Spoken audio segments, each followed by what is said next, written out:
Olha, a pastora Angélica já entrou aí na live, já acenou aqui pra gente. Deixa eu convidar ela aqui para receber do dia. Pastora Angélica, da Comunidade Evangélica Cristã de Magé, uma mulher muito usada por Deus. Você certamente vai ser muito abençoado com a palavra dessa noite. Aproveita enquanto aí vai convidando o pessoal. Olha aí, ó, a pastora Angélica já está conosco. Seja bem-vinda, pastora Angélica. Obrigada, Tiago. Tudo bem com você, pastora? Tudo na paz, graças a Deus. Prazer estar aqui. Que bom, que bom. A honra é nossa, pastora, de receber você para liberar uma palavra, né, para os nossos irmãos, para os nossos membros. A gente tem pessoas aí conectadas que são de todo o ministério, pessoas também que são de outras igrejas, né? Então, a honra é nossa poder ser abençoado pela palavra, por aquilo que Deus tem colocado no seu coração nesse tempo. Antes de você começar a nos abençoar com essa palavra, eu quero orientar você que já está aí conectado com a gente. Convida aí embaixo, ó, nessa gaivotinha que está embaixo da sua tela, clique e convida o máximo de pessoas que você puder, para que eles saibam que já está acontecendo essa live e se conecte com a gente. E, pastora Angélica, mais uma vez, obrigado, tá, pelo seu tempo.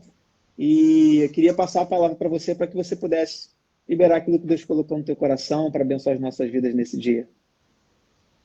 Amém, Tiago. É um prazer muito grande estar aqui e compartilhar aquilo que o Espírito Santo tem enchido o meu coração, né? A palavra que eu quero compartilhar, ela está embasada no Salmo 137, que fala de um tempo difícil que o povo de Deus estava vivendo, habitando numa terra estranha. Ali eles assumiram algumas posturas que eu gostaria de compartilhar, que são posturas que nós não podemos assumir nesse tempo, não é isso? E eu gostaria de ler esse salmo, ele é curtinho, rapidamente, para eu extrair 4 coisas que nós não podemos fazer nesse tempo que eles fizeram lá e que eu julgo que não foi da vontade de Deus, ok?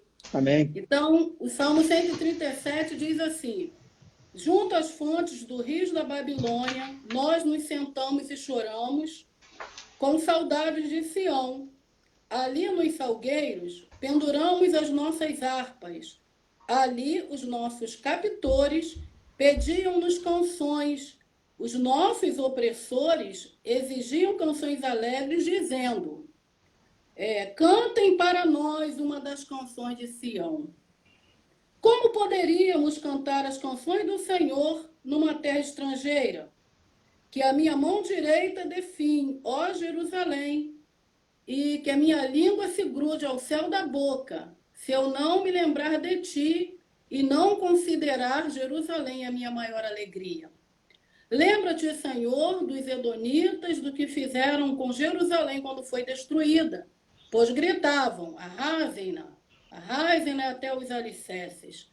Ó filhas da Babilônia, destinada à destruição, feliz aquele que te retribuiu o mal que você nos fez. Feliz aquele que pegar os seus filhos e os despedaçar contra a rocha. Meu Deus, esse povo era um povo chamado por Deus, estava vivendo uma situação difícil, eles estavam vivendo uma situação adversa, e diante desse quadro, eles assumiram uma postura muito errada. Qual foi a primeira postura que eles assumiram e que nós não devemos assumir nesse tempo? Porque também estamos vivendo um tempo de adversidade, um tempo de insegurança, um tempo em que estamos habitando numa terra estranha. A gente nunca viveu o que estamos vivendo nos dias atuais. E o que foi que eles fizeram? Eles se assentaram. A primeira postura errada foi: eles tomaram o formato da situação, eles se conformaram com aquela adversidade. Se assentaram e começaram a chorar. O choro faz parte, porém, há de chegar um tempo em que a gente tem que se lembrar que a gente serve um Deus que ouve o nosso clamor e que a palavra dele muitas das vezes vem nos advertindo para que nos levantemos. Mas eles se assentaram, ficavam sentados e chorando, foi o primeiro erro. O segundo erro, Tiago, foi que eles ficaram se lembrando de Sião. Ou seja, eles perderam a visão do futuro. Eles, no presente, ignoraram o fato de que eles poderiam ali atrair a presença de Deus e se posicionarem. Porque o fato de estarem na Babilônia, numa terra estranha, vivendo uma adversidade, não significava que a história havia terminado. Muito pelo contrário, Deus poderia causar uma revolução na Babilônia, como fez na história de Ananias, Misael e Azarias, lembra?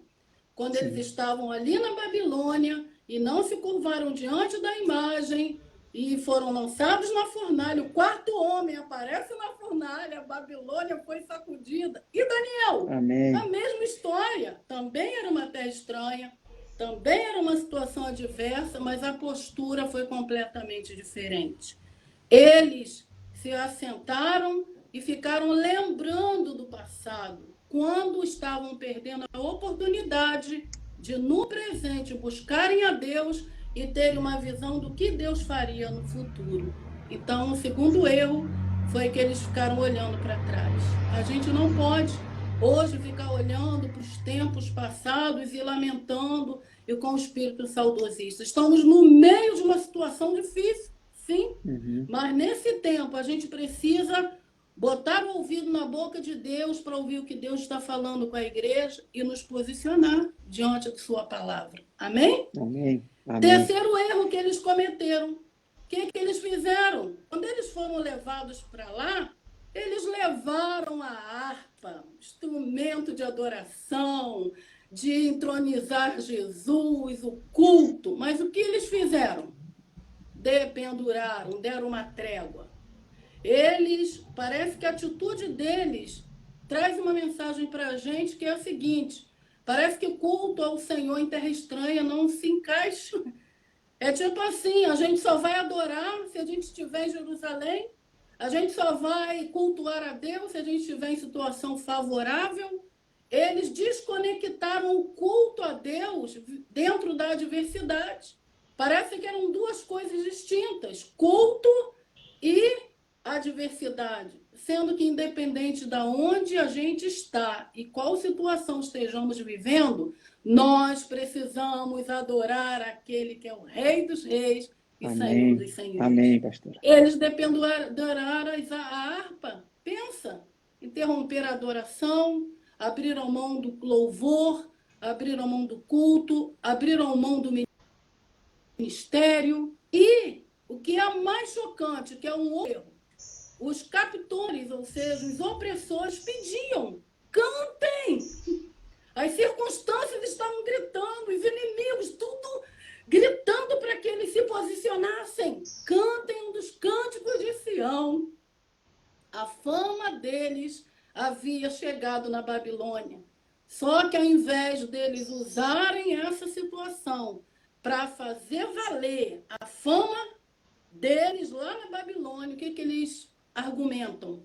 Como entoar o cântico do Senhor numa terra estranha? Meu Deus! Aí me vem uma pergunta. Nós somos só crente na igreja? A gente só adora entre quatro paredes que dizemos ser consagrada? Será que o culto, a adoração, o louvor a Deus não se encaixa no momento da enfermidade, no momento da pressão, no momento da adversidade, no momento em que tudo parece escuro e confuso? Será que em momentos como esse a gente não é crente o suficiente, ou filho de Deus suficiente para, no meio da adversidade, pegarmos a harpa e jamais interromper a adoração? Mas eles interromperam com o argumento de que parece que não encaixa. Louvor na Babilônia, adoração no meio da adversidade, culto a Deus quando tudo vai ruim ou mal. Como pode isso? Erraram. E nós não podemos errar. Estamos confinados dentro das nossas casas, é um tempo difícil, sim. Estamos lutando contra o inimigo que jamais lutamos até hoje. O mundo inteiro está inseguro. Parece que no ar existe uma conspiração, uma opressão. Porém, independente do tempo que estamos vivendo, nós não podemos interromper o nosso culto. Nós não podemos interromper a nossa adoração. Nós não podemos dependurar a harpa. Não podemos interromper o culto ao nosso Deus. A adoração já havia desbaratado o exército. O povo sabia que quando a harpa era atacada, Deus vinha. Mas o que foi que eles fizeram? Eles desistiram de adorar. Se prostraram diante da adversidade. E, por último, a última postura errada foi que no final do versículo, ao invés deles se derramarem, se arrependerem, se quebrantarem, eles se revoltam. Porque o último versículo, eles pedem a Deus para não se esquecer dos inimigos. E ainda termina de uma forma muito chocante. Feliz aqueles que pegarem os seus filhos e arremessá-los contra a pedra. Meu Deus, eles não entenderam que a adversidade veio com o propósito de quebrantá-los, gerar arrependimento, alinhá-los e religá-los ao propósito de Deus. Mas eles usaram a adversidade para se revoltarem e desejarem vingança, quando eles deveriam voltar o olhar para si e ver aonde eles haviam errado. Eles estavam ali, não era uma situação injusta. Eles pecaram, por causa do pecado, eles foram levados para a Babilônia. Na Babilônia, ao invés de se arrependerem para que Deus os levasse à terra de volta, não, eles se revoltam. Então, nesse tempo presente, ao invés da gente olhar para as circunstâncias e para esse mal que está aí assolando, ao invés da gente olhar e tentar culpar, vamos nos arrepender. Vamos usar essa situação para derramar o nosso coração no altar. Vamos perguntar a Deus aonde nós, como igreja, precisamos nos consertar. Qual é o lugar que a gente se desviou do propósito? Qual foi a situação que gerou em nós isolamento e afastamento de Deus? Porque hoje nós estamos confinados, presos, não podemos nos abraçar, não podemos nos aproximar uns dos outros, mas eu penso que isso pode ser algo que se reflita também em relação ao nosso relacionamento com Deus.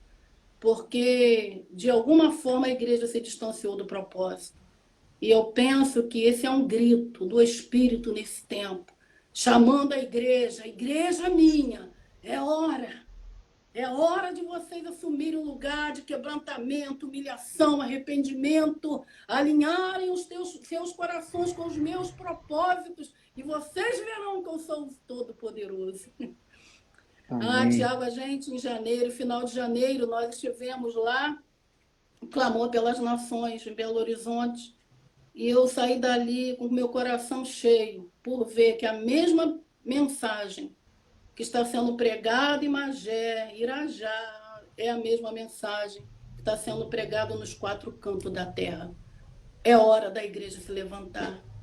E termina essa palavra falando, eu temo aonde chegaremos se hoje nós não entendermos o propósito de Deus com isso e não alinharmos o nosso coração na direção que o Senhor deseja.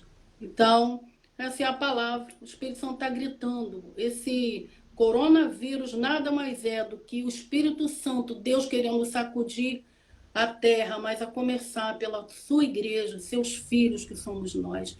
Vamos colocar os nossos ouvidos da boca do Senhor. E então nós ouviremos os gemidos do Espírito nos chamando para um posicionamento, um rasgar de coração, um vestir-se de cinza e um derramar no altar.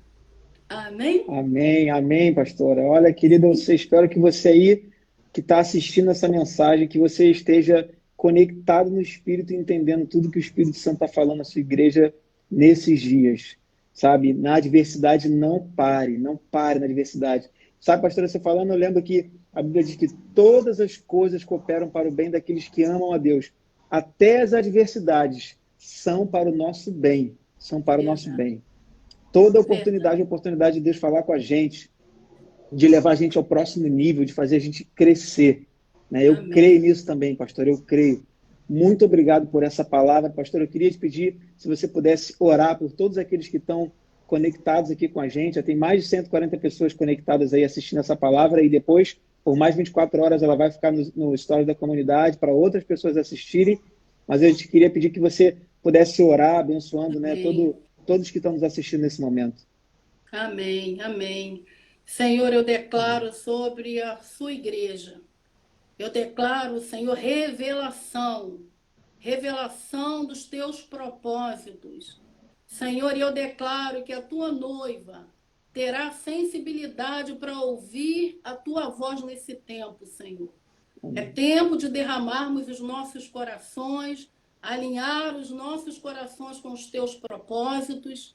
Senhor, e eu peço que o Senhor aviva a tua igreja nesse tempo, Senhor. E que pelo clamor da sua igreja, o Senhor alcance esse mundo, alcance aqueles, ó Deus, que estão sem esperança, sem lugar de refúgio. Usa-nos nesse tempo como farol na escuridão, como ponte sobre as águas.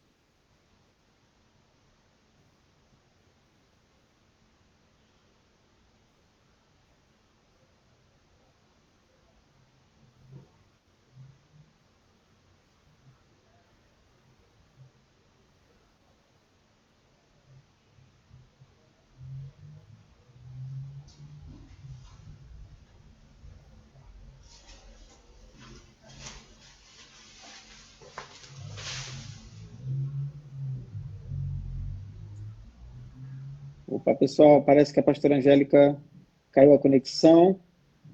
Vocês aguardem um minutinho, nós vamos convidar ela aqui para ela poder encerrar essa oração por nós, a gente encerrar mais essa live. Enquanto a pastora está reconectando aqui, deixa eu te dizer, já vou adiantar os avisos que a gente normalmente faz no final. Amanhã nós vamos receber aqui na live da nossa live diária o pastor Israel Barros, lá da comunidade de Manaus, filho do pastor Francisco, sabe, um jovem que também tem vivido experiências muito poderosas com Deus, experiências, sabe, tremendas, e há pouco tempo teve um longo período nos Estados Unidos, fazendo um intercâmbio lá e aprendendo também muito, tá? Ele vai ter muita experiência legal aí para compartilhar com a gente. Peço que você aguarde um pouquinho para a pastora Angélica reconectar aqui e a gente pede para ela continuar essa oração por nós e a gente já vai encerrar essa live. Não se esqueça que domingo, tá? Domingo às 18 horas tem um culto ao vivo sendo transmitido pelo YouTube. Olha, nesse domingo agora, é muito importante você enviar os convites que a gente tem liberado pelo WhatsApp para os seus amigos, para familiares. Nesse domingo agora, apesar da forma como a igreja está, né, virtualmente se reunindo, a gente recebeu 7 pessoas que decidiram por Cristo. Então, 7 pessoas aceitaram Jesus nesse domingo no culto online. Então, continue, sabe, convidando as pessoas, porque nós cremos que vai ser um tempo de salvação para muitas famílias. Nós cremos em nome de Jesus. A pastora Angélica já está reconectando aqui e olha aí. Olá, pastora. Seja bem-vinda de volta. O pessoal perguntou se tinha sido arrebatada. Falou, a pastora começou a orar e já foi arrebatada. A gente achou que a gente tinha ficado aqui. Estava preocupado. Falei, meu Deus, Jesus voltou, a pastora Angélica subiu e eu fiquei. Amém, pastor. Eu vou pedir para você, a oração cortou no meio, mas para que você pudesse fazer a oração para a gente e a gente encerra. Amém? Amém. Amém. Que o Senhor te abençoe e te guarde, que o Senhor faça resplandecer o seu rosto sobre ti e tenha misericórdia de ti. Que o Senhor sobre ti levante o seu rosto e te dê a paz. Te guarde nesse tempo de adversidade e alinhe o teu coração com os propósitos do Pai. Amém, Deus te abençoe, não só hoje, mas todos os dias da tua vida. Guarde a tua família. Que o sangue do Cordeiro esteja nos umbrais das portas, nos livrando de toda calamidade, de toda assolação. Deus te abençoe, querido. Muito obrigado, Tiago, pela oportunidade. E amém, pastora. Breve. Muito obrigado. Até breve.